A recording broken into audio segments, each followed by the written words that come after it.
I'm sure most people in the Destiny community have been farming the Prophecy Dungeon over the past couple days ever since they have refreshed the loot from there. And I'm also sure there is plenty of people out there that haven't had the time to do this yet and they are looking to do it in the near future. So you may or may not know this week you can farm this dungeon back to back endlessly until you get your perfect god roll, but as of next week and then the following few weeks until it is back on rotation, it's going to go back to a single time completion each week. The best way to get your god rolls is to complete these activities as fast as possible with the quickest and highest damage loadout that you can use to complete it as fast as you can. So with only a couple days left now until the weekly reset and you can no longer farm this, I want to cover some great loadouts to use for each encounter to make these as fast as possible so that you can farm out as many guns as you can before the weekly reset. Let's not beat around the bush here. This dungeon is extremely easy to complete. They updated the loot table, but they didn't update any of the difficulties or how much health the bosses have. So there's no beating around the bush here. These bosses are super simple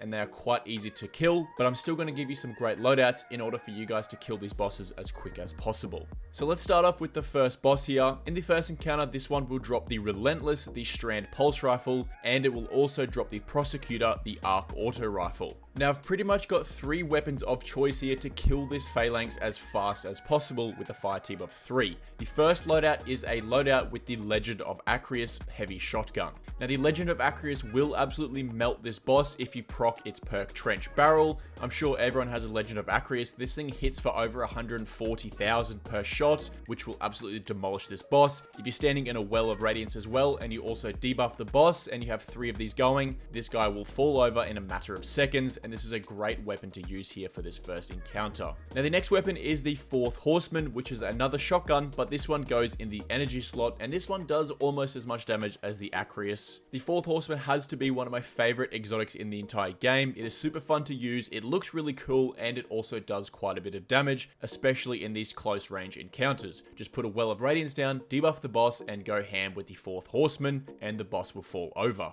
Now with both of these shotguns, the Legend of Acrius and the Fourth Horseman, just make sure you are using Arc Surges and you also have bonus Arc Reserves. You probably won't need these because the boss is quite simple to kill anyway. Now the final weapon that I want to recommend here for the first boss is the Lament. Now the Lament does a lot of damage and it's a sword, so it makes it very easy to kill bosses. All you have to do is just spam click and then do its little extra bonus attack through its origin trait. For some reason, if you don't have a Warlock in your group when you're farming this boss, the Lament is definitely a go-to weapon here because this weapon will also heal you while you are dealing damage. Not to mention the Lament is another great option to run here because you can use it to actually do the skip from the spawn-in location of the dungeon to get up to the first boss. Either way, any of these 3 weapons will absolutely demolish the first boss. What I like to do with these 3 weapons is also pair in some sort of fusion rifle, like the Scatter Signal, to actually deal with the Yellow Bar Knights to get my light and dark motes to be able to dunk them. Let's move over into the second encounter, which is called the Cube. Now the Cube is going to drop 2 weapons here. The first one is the Agitator, the submachine gun, which is a kinetic weapon, and it will also drop the A Sudden Death, which is a void shotgun. Now the Cube is a very simple encounter here. All you have to do is just go through multiple levels, kill some ads, and then dunk the Motes of Light. And it doesn't really matter what weapons you use here, but there is one weapon that I recommend at least one Guardian in your fire team has, and that is the Xenophage. Now the Xenophage will one-shot all of the yellow bar hobgoblins that are sniping you from the upper levels. Now everyone knows these are the hardest and most painful thing about this encounter is these little goblins sniping you constantly while you're trying to get all your motes of light. So what I like to do with my fire team is set one person to kill the knights and get the motes of light, and then the other person sits in the middle with the Xenophage and simply just one-shots all the hobgoblins that are sniping you down. If you pair these 2 together, this activity is super quick, super simple, and very easy to complete. Towards the end of the encounter, once you finally get to the end level and you get to kill the 2 mini-bosses, they are extremely easy to kill and they don't have any health.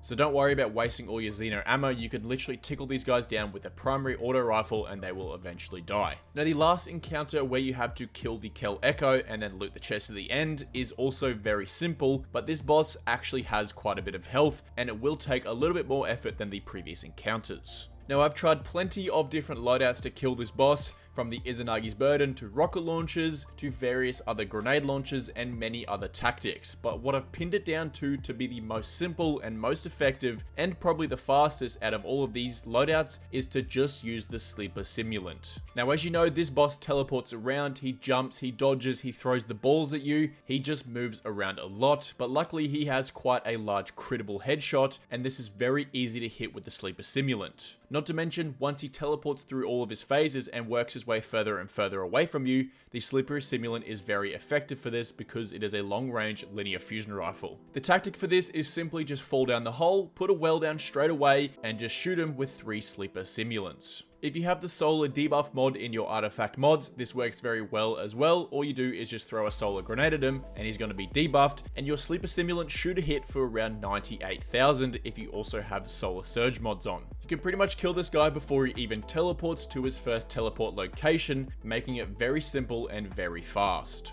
Now, I'm sure there's other loadouts here that may or may not kill him quicker or even faster, but the Sleeper Simulant is easy and reliable and you won't have any problems. Plus, if you ever LFG a group, pretty much every Guardian has the Sleeper Simulant, so it won't be a problem or a debate whether who has what guns to try and kill the boss with. But anyway, Guardians, that will wrap the video up there. There are some great easy loadouts to use to make this dungeon even easier than what it already is. Just make sure you get in there this week and farm as many of these guns as you possibly can before the weekly reset is over. But anyway, Guardians, thank you so much for watching, and if you did enjoy this video, feel free to drop a like, subscribe, comment down below. Let me know what your favorite remodeled prophecy weapon is in the comments down below. But thank you for watching, and I'll see you in the next video. Later.